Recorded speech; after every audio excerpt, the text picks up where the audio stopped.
Hola, buenas tardes. Mi nombre es Ángela Peñalver Salcedo.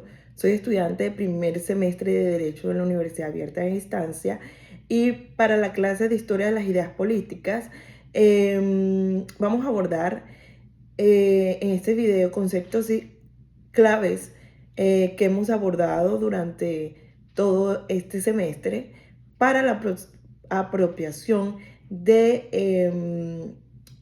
la temática que fue trabajada. En primer lugar, debemos resaltar que a lo largo de la historia, las ideas políticas han sido, por decirlo así, el motor que ha transformado la organización de las sociedades.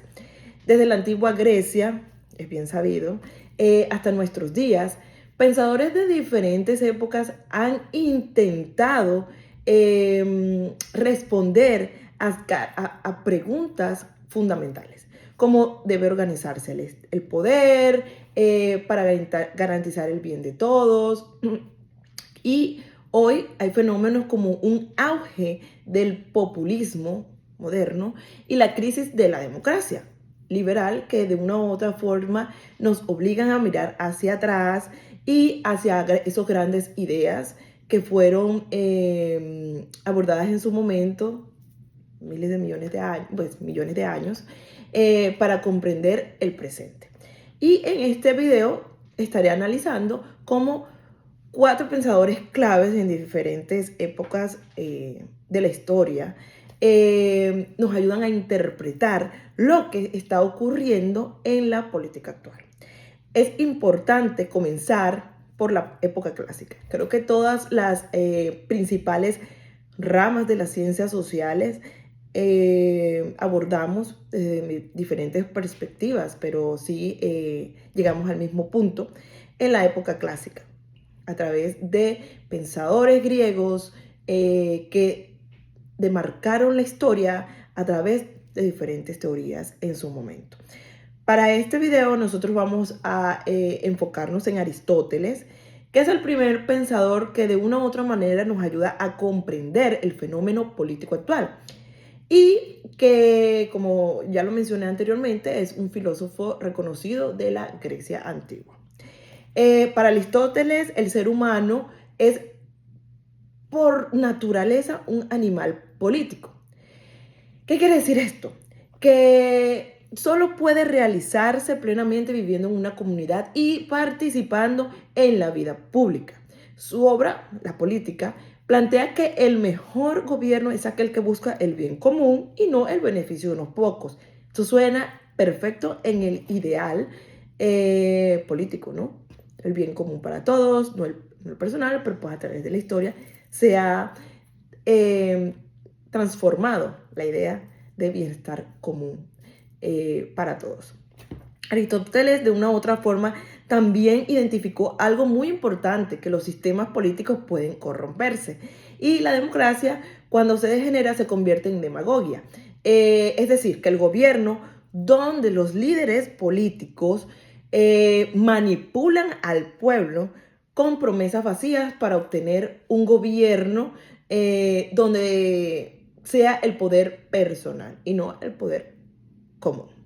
Y pues hoy en día lo hemos visto en múltiples líderes del populismo, donde se apelan a las emociones de la ciudadanía, a las necesidades que tienen estas personas para hacer un hito en sus campañas, y de una u otra manera en el momento que son electos no hay un bien político común, por decirlo así, sino personal. Entonces Aristóteles, desde la época clásica, ya nos estaba advirtiendo de este peligro hace más de 2000 años, y su legado nos recuerda que la virtud cívica, por decirlo así, la participación responsable son la base de cualquier democracia saludable.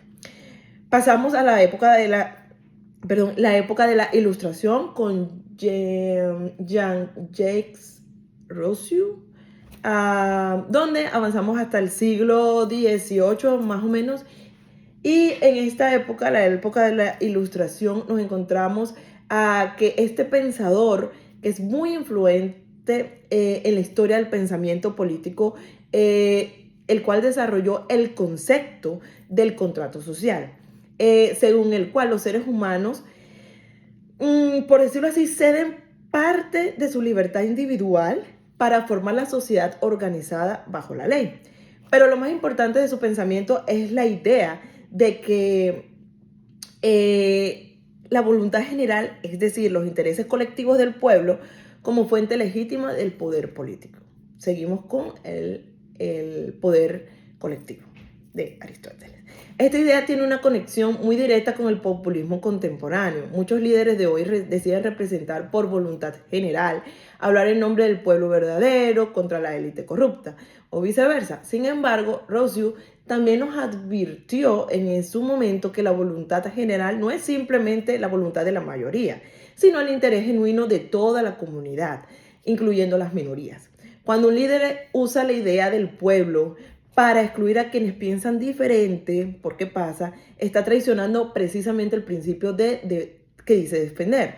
Rousseau nos enseña que la democracia real exige escuchar todas las voces, no solo la de quienes están votando, porque pues para eso es la democracia, ¿no? Por su parte tenemos a un exponente en la modernidad que es súper famoso, creo que en las clases de economía, en las clases de ciencias sociales, en diferentes ámbitos, a Karl Marx.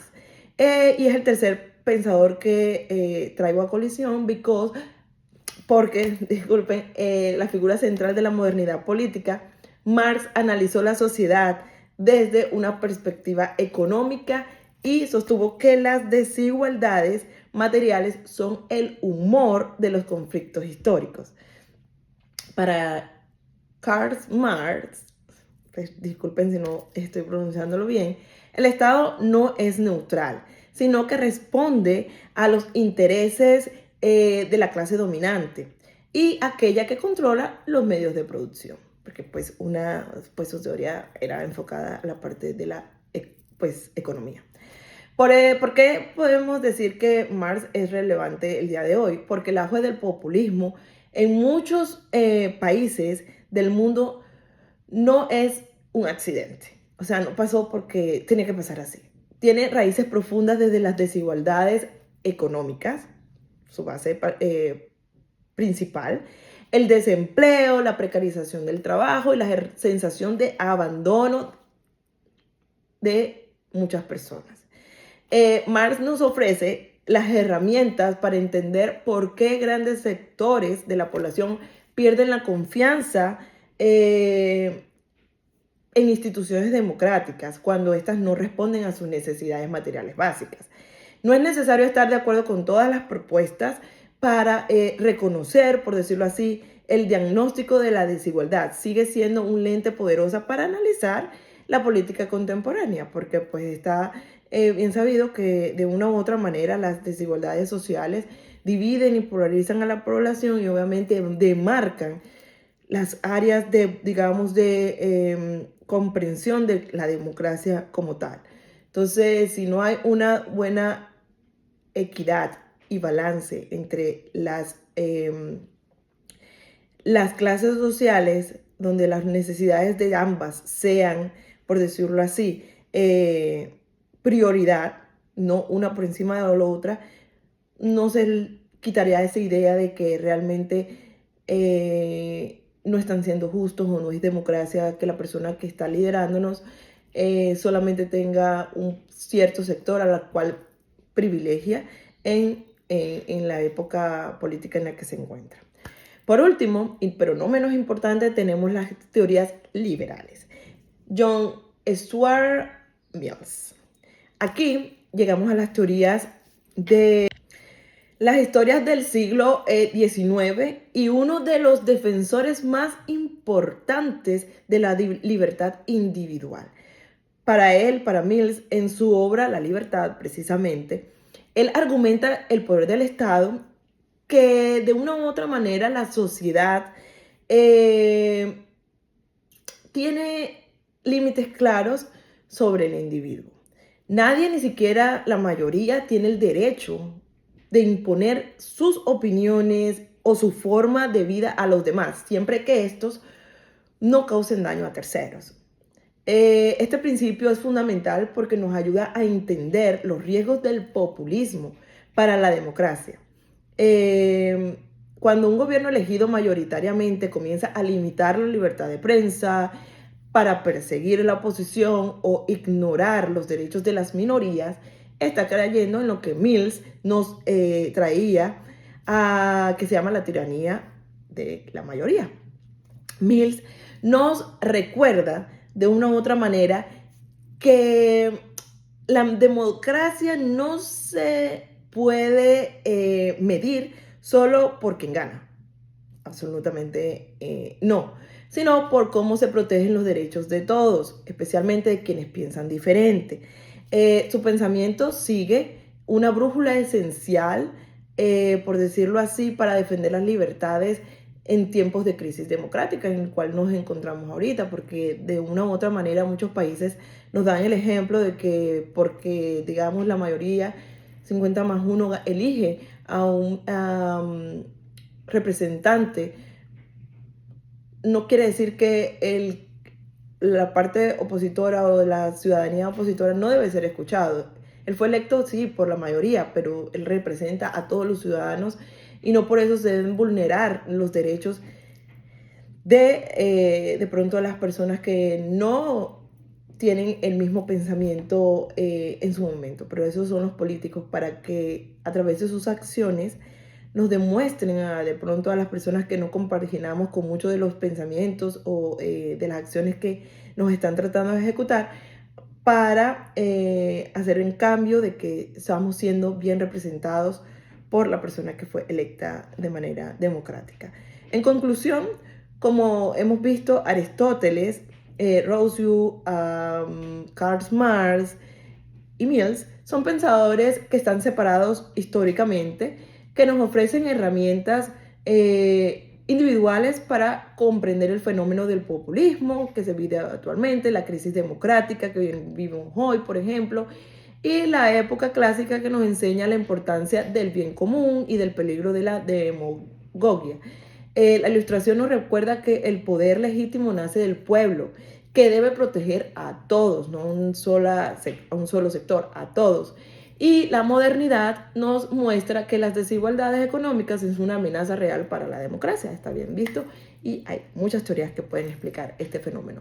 Las teorías liberales, por su parte, nos advierten que la libertad individual es un límite que ninguna mayoría puede cruzar y que la historia de las ideas políticas no es solo un ejercicio académico, es un espejo en el cual podemos vernos y una brújula que nos ayuda a construir sociedades más justas, libres y democráticas. Muchísimas gracias.